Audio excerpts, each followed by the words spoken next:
Alam niyo kung ano ang mahirap? Ang mahirap ay kalabanin mo ang sarili mo.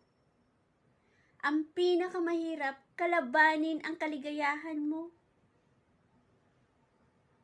Na kahit alam mong maling-mali, pero nag-i-enjoy ka, ang hirap bitawan. Na kahit nagmumukha ka ng tanga, go ka pa rin.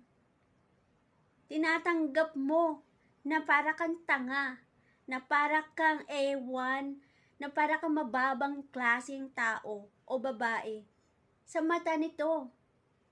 Dahil masaya ka sa kanya, dahil mahal mo siya, kaya ka nagpapakatanga. Ang hirap talagang kalabanin ang sarili mong kaligayahan.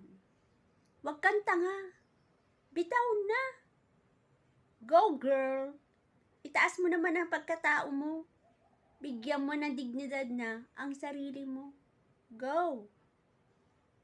Love you.